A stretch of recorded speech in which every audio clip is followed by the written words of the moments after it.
I'd like to present this thesis.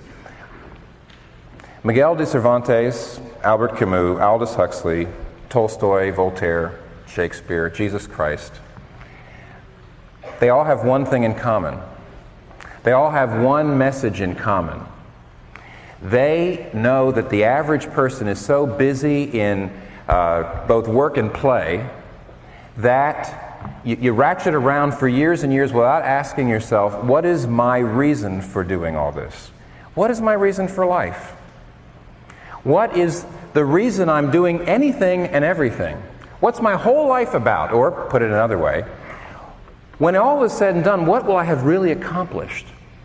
Why am I getting up in the morning? What's my reason for life?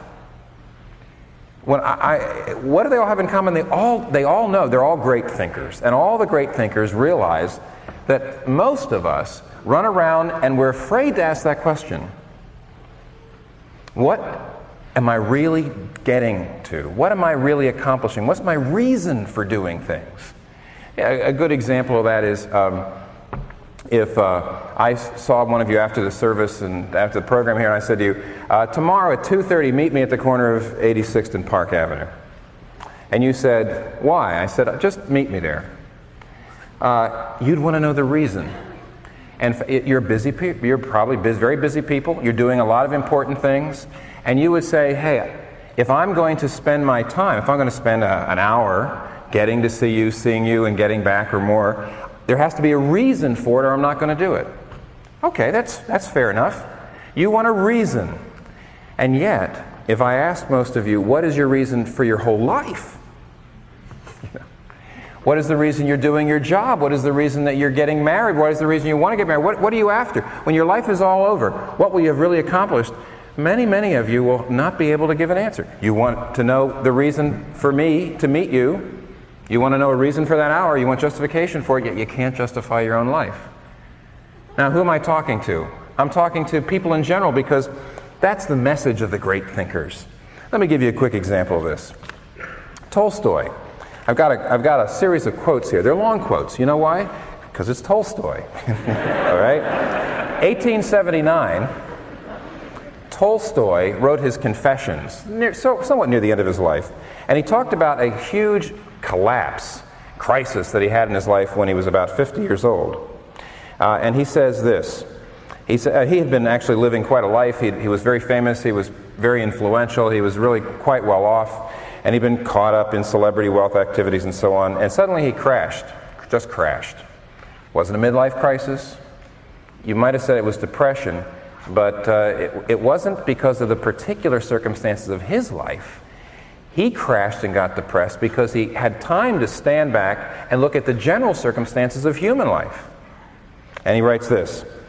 He says, the question brought me to the edge of the abyss when I was 50 years old. And the question is this: what will come of what I do today and tomorrow? What will come of my entire life?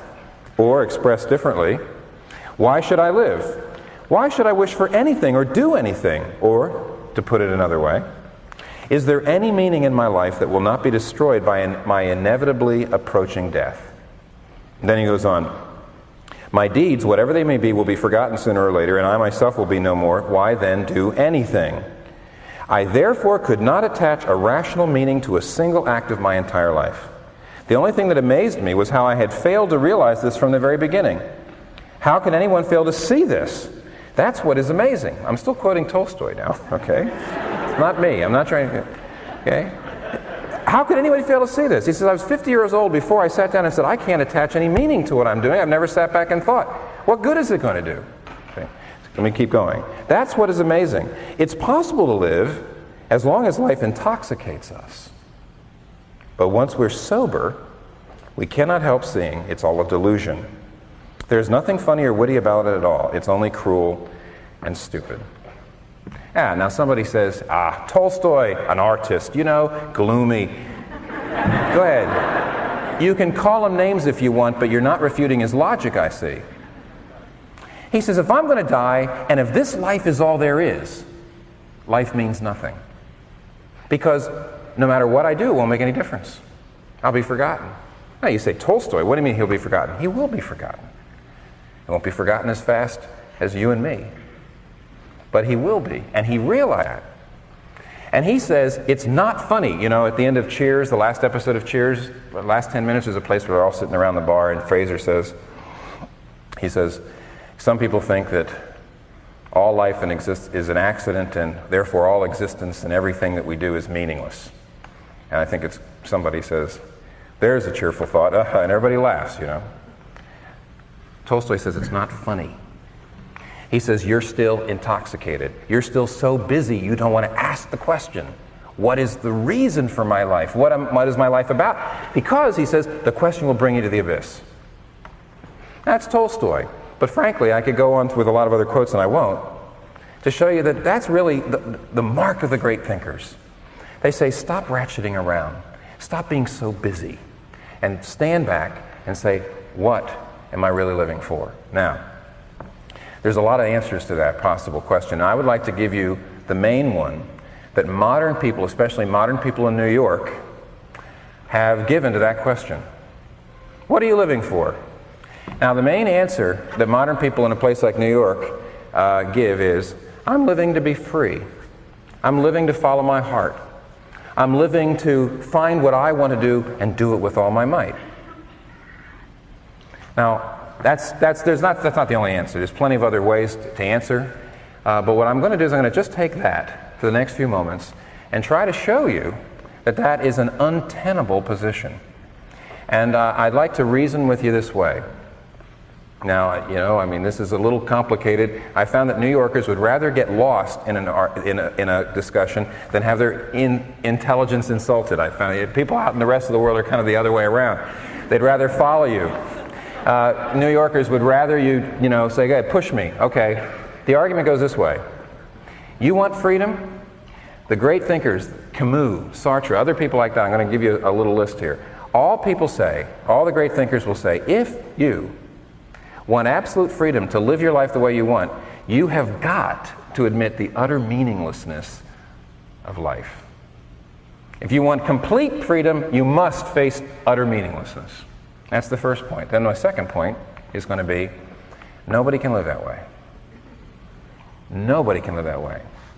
To really believe that life is meaningless gets you into convolutions that are emotional, convolutions that are psychological, convolutions that are logical, convolutions that are philosophical, and you can't even live that way. Because life does have meaning, and both freedom and meaning are found in Jesus Christ. That's the argument. Let me push it. First, the average person says, yes, that's what I'm living for. I'm living to be free. I'm living to be free. I can believe in God. I can't believe in God. I don't know what I believe in God, about God, but the one thing I believe in is that I have got to be free. I've got to be free to do what my heart calls me to do. Nobody can do that for me. Nobody can tell me how to live. Now, you know, the person the thinker, I think, who is the most brilliant at analyzing the ramifications of this whole position, this whole idea, is Albert Camus. And a book I had to read when I was a freshman in college was The Myth of Sisyphus.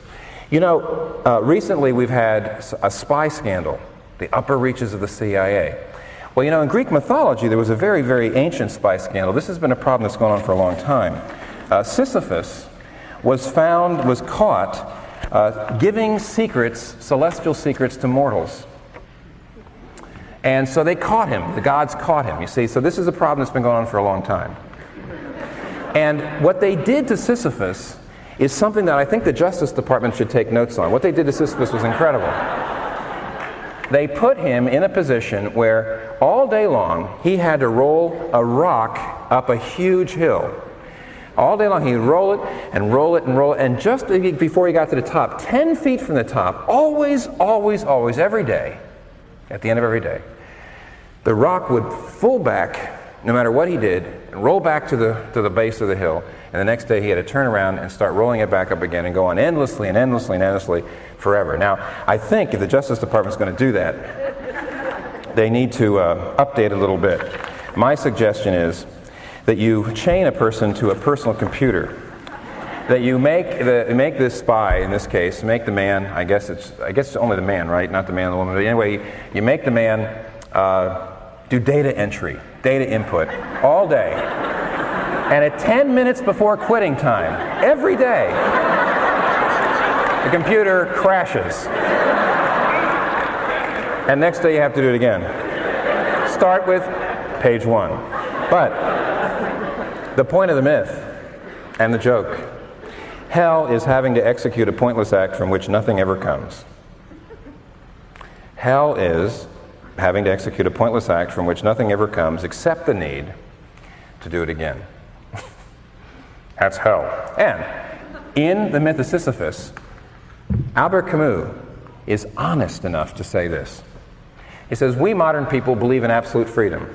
Many of us don't believe in God at all. Many of us don't believe in a God that you can know. In other words, modern people generally either believe in no God or they believe there's no God you can really know. And therefore, we believe in no God or no God you can really know because we believe in freedom.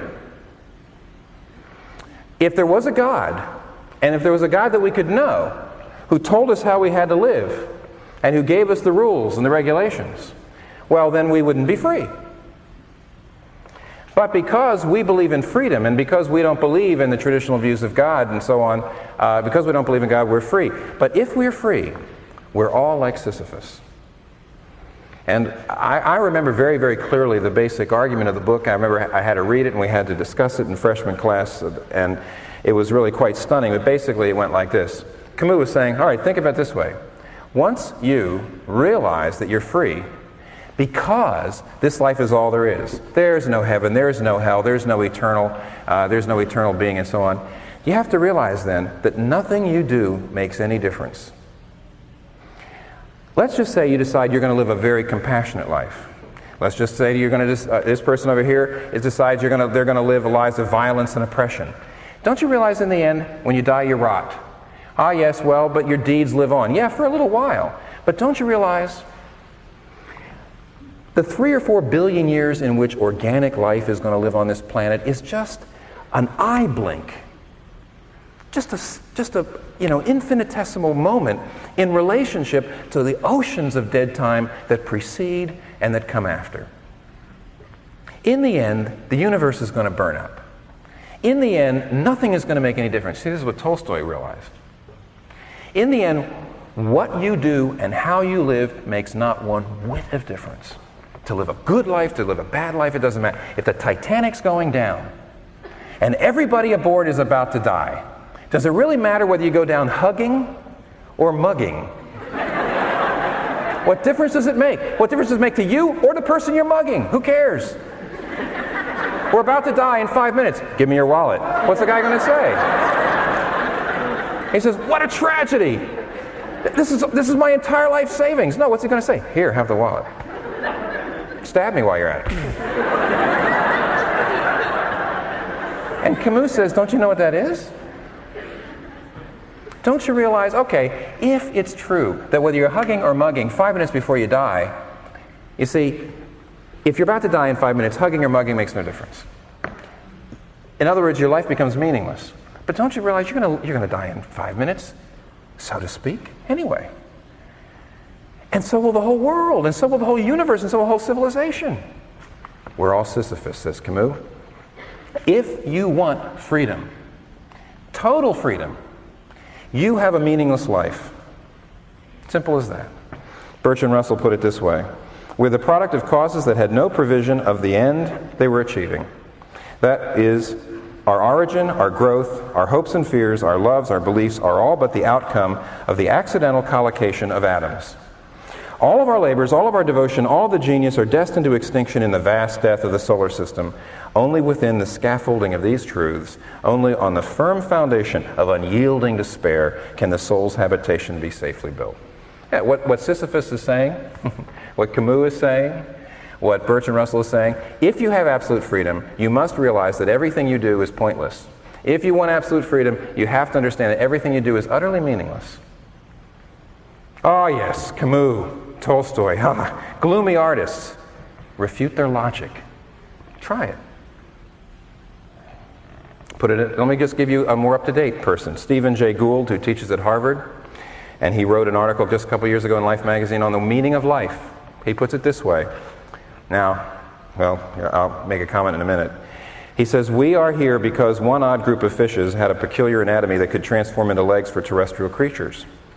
And we're here because comets struck the Earth and wiped out dinosaurs, giving mammals a chance they would not otherwise have had available. And therefore, thank your lucky stars in a literal sense. Because the Earth never froze entirely, we are here. Because the Earth never froze entirely during an ice age, we are here. Because a small and tenuous species arising in Africa 250,000 years ago has managed to survive by hook and especially by crook. We may yearn for higher answers. Good writing, isn't it? But none exists. We may yearn for a higher answer, but none exists. This explanation, though superficially troubling, this explanation, though superficially troubling, if not terrifying, is ultimately liberating and exhilarating. We cannot read the meaning of life passively as in the facts of nature. We must construct the meaning of life ourselves from our own wisdom and ethical sense.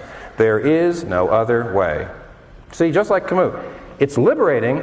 The only way to be free, the only way to say I can do whatever I want, I am my own master, is to admit everything is meaningless. The trouble is, and let me read one more before I move to the second point. So my first point is, you want freedom? You want to say, well, I don't know if there's a God, or I don't know that there's a God I can know. There's no God that I have to submit myself to and obey.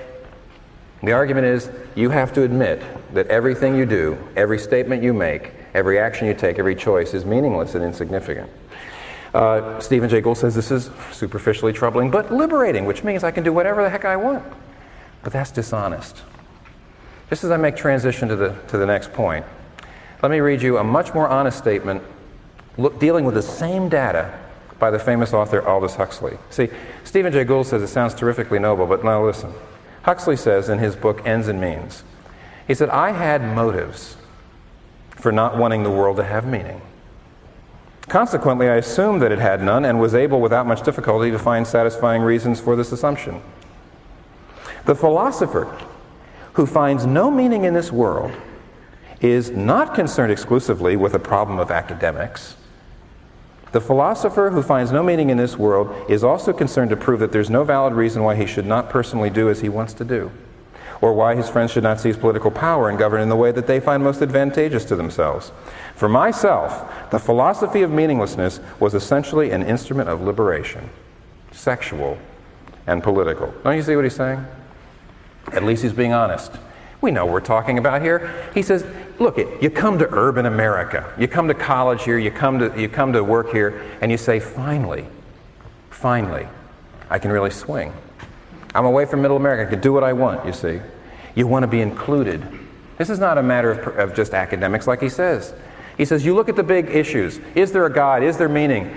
Is the Bible true? Is there a revealed way in which I should live? Should I be submitting?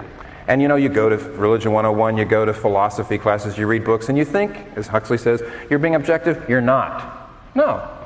He says, I wanted to be liberated, therefore I had to adopt the philosophy of meaninglessness. And even Camus admits that. He says, we can't believe in a God. We have to believe in meaninglessness. Otherwise, I wouldn't be free. But let me tell you something else that happens. You know, really what Huxley's saying is, I would rather choose hopelessness because I would rather rule in hell than serve in heaven. I'd rather be Sisyphus than Moses. Now, the first point, you see it? Somebody says, you haven't proved a thing. You haven't proved a thing. I can tell. You're up there trying to make this Christian, religion palatable, and all you've done is made me feel worse about my position. Okay. I feel worse. You've done a little bit of a number on me. I see that now everything is meaningless. All right, but so it is. So what? How do you know that that's just not the case? And I guess the answer would be this. There is no way that you can live on the basis of your worldview. Listen, how are scientific theories justified? How are they proven? It used to be, in days of past, they used to say, well, you prove scientific theories through investigation and observation. Observable phenomenon, that's the way. Well, that's not true. Nobody's ever observed an atom. Nobody's ever observed an electron, a quark. They haven't observed plenty of things that scientific, science has essentially demonstrated things to be the case. Theories that have been proven, justified. The way you justify a scientific theory is you say, does it account for the way things are? And without it, do we find that there's no way to account for the way things are. Camus, Sartre, the people I was just reading, they say, yes, well, life is meaningless. I'm free, life is meaningless, that's just the way it is.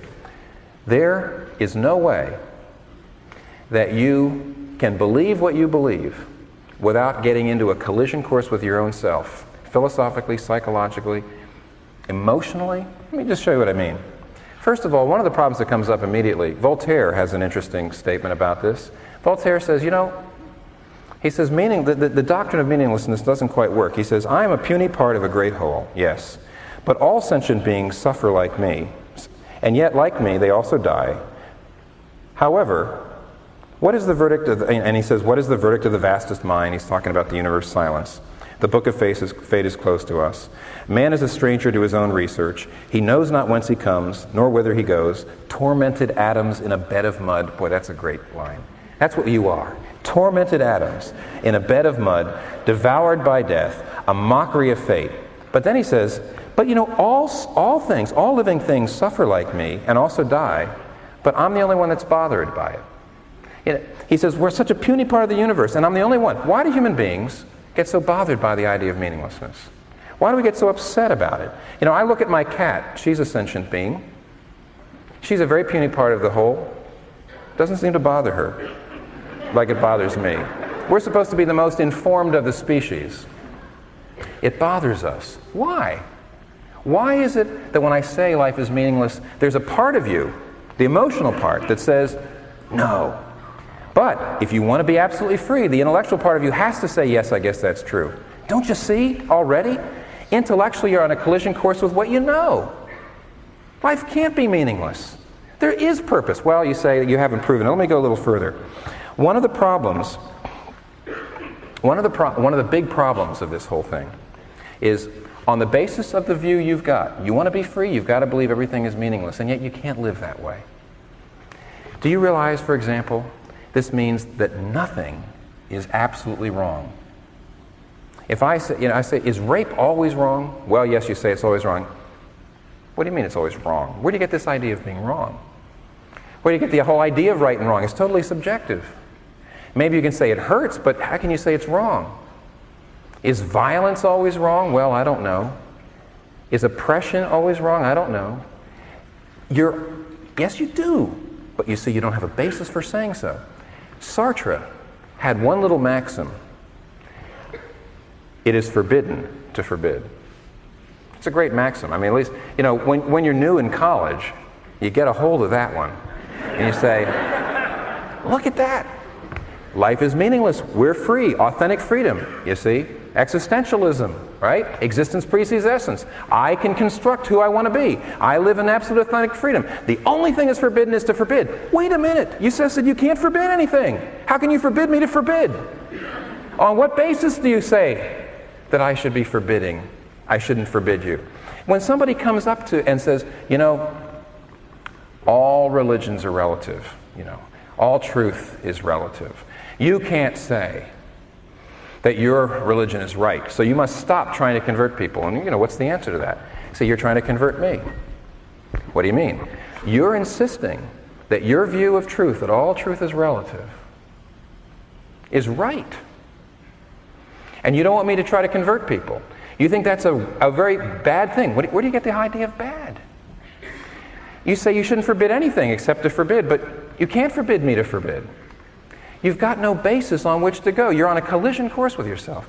There's a guy named G.K. Chesterton who years ago wrote about the real problem of the philosophy that, everything is relative and all life is meaningless. He put it this way. He says, the new rebel in our time is a skeptic and will not entirely trust anything, and therefore he has no loyalty and he can't even be a revolutionary. Now listen. The fact that he doubts everything, and he must doubt everything, bars his way when he wants to denounce anything. For all denunciation implies a moral doctrine, and you can't believe in a moral doctrine if all things are meaningless. The modern revolutionary doubts not only the institution he denounces, but the doctrine of moral truth by which he denounces it. As a politician, he will cry out that war is a waste of life, yet as a philosopher, he has to admit that all life is a waste of time. A Russian philosopher denounces a policeman for killing a peasant, and then in his other writings proves that by the highest philosophical theory that the peasant should have killed himself. A scientist goes to a political meeting where he complains that we are treating native peoples as beasts, and then he goes to a scientific meeting where he proves that we are beasts. In short, the modern revolutionary, being an infinite skeptic, which he must be, is always engaged in undermining his own minds. In his book on politics, he attacks persons for trampling on morality, but in his book on ethics, he attacks morality for trampling on persons. Therefore, the modern rebel has become practically useless for all purposes of revolt. By rebelling against everything, he has lost his right to rebel against anything. You know, in the same chapter, Chesterton says, there's a kind of thought that stops thought, and that is the only kind of thought that ought to be stopped. And the thought that we are absolutely free, that there is no God, that everything is meaningless, is the only thought that stops thought. You can't even begin to talk. As soon as you say everything is meaningless, I have to ask you the question, is that a meaningful statement? Do you expect me to understand it? Are you trying to convince me of something? Are you trying to show me that it's true? C.S. Lewis puts it this way: if there's no answers, if there's no creator, if there's nothing that's really true, when you're in love, you must remember that only a psychopharmacological reaction in your brain is happening. There's no such thing as love. You may enjoy music, but you have to realize it's only a biological reaction. Beauty and ugliness, cruelty and compassion, totally subjective, not real, all in my brain synapses. And then he says, you may still, believing this, in the lowest sense, have a good time, but just insofar as it becomes a very good time. Just insofar as it ever threatens to push you out from cold and pure sensuality into real warmth and enthusiasm and joy. To that extent, you will be forced to feel the hopeless disharmony between your own emotions and the universe in which you really live.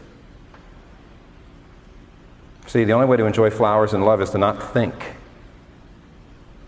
You want to be free, and you have got to have a worldview that cannot account for how things are. Don't you see? If you start with a premise, I'm free and there's really no God or no God you can know, and on the basis of the premise you have to conclude there's no such thing as evil when you know there is such a thing as evil, have to conclude there's no such thing as love when you know there's such a thing as love, have to conclude that human beings are no different than rocks when you know there's a difference between human beings. If you start with a premise and you come to false conclusions, why the heck won't you conclude that the premise was wrong? Why not think about the premise? Why not go back to it? That never happened to me before. Well, actually, it's never happened to me before in a white church, I must admit, but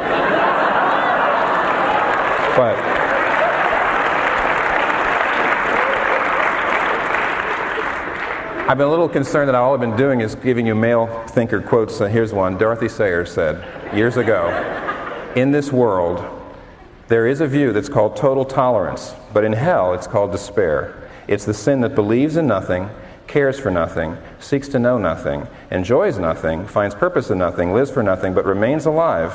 Why? Because there's nothing for which it could die. Now, in the passage, no freedom, no total freedom without losing all your meaning.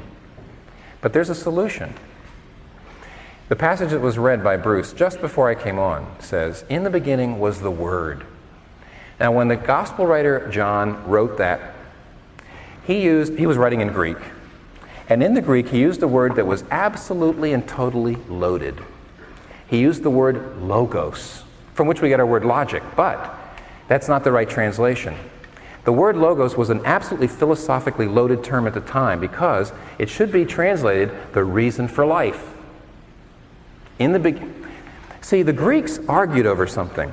The word logos meant what is the reason for something. Example, if you see somebody trying to pop popcorn in an espresso maker, you go to them and you say, all right,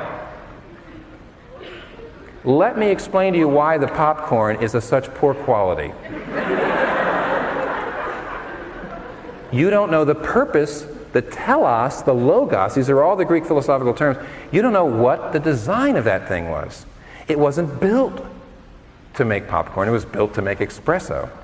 And you see, if you use something and you don't honor its logos, its reason for existence, its design, what the designer put into it, if you don't honor it, it can't reach its potential. Let me go one step further. If you see somebody cooking weenies on a space heater in their apartment, you better say, don't do that. That's not what it was built for, and in this case, it'll be dangerous. You could burn down the place. Well, the Greeks said, you know what? If when you find the reason, the purpose for an object, it reaches its potential, and of course, we reach wholeness and potentiality, what if we found the reason for life? If we found out the reason why we were created, why we were designed, and we conformed to that and honored that, we'd be free. We'd reach all of our potential. And the Greek philosophy groups went back and forth for a number of years trying to say, this is the reason for life, this is the reason for life. By the time of Jesus Christ, the Greek philosophical schools had gone into utter despair. They couldn't agree. And basically people started to say there is no reason for life. There's no logos. And of course that began to sift down into the culture. Because you see, when there's no reason for life, when everything is meaningless, the culture falls apart because you start to say, who's to say what's right and wrong? Why make a contribution? Why love my neighbor? And along comes John. And he drops this unbelievable bombshell and he says, there is a logos. If there's a design, there's a designer. We know there's a design. And if there's a designer, the logos has come. I can show you what the reason for life is, but it's not an abstract philosophical principle. It's a person. The designer has punched a hole in the roof of the world and he has descended. And you were built not just to honor some philosophical principle, but you were built to know and love this divine personage. And that when you know him and when you serve him and when you love him and when you find out what he built you for and when you comply with it and you submit yourself to him, you find out who you are. You know, if you have a sailboat, you sail on the water and you sail into the wind at the right angle and you soar. And would you ever say, in the name of absolute freedom, I am going to sail my sailboat down Broadway? Well, otherwise I'm not free. You would never dishonor the design of your sailboat to do that, because by dishonoring its design, its logos, you destroy it. And that's what's happening to anybody who doesn't know and love the logos. Jesus Christ. What's your alternative to John's claim? The alternative is go manufacture your own logos. But what is it going to be? What is your purpose? What is your reason for life? Your beauty? You'll wrinkle. Competition? Somebody will come along and do a better job.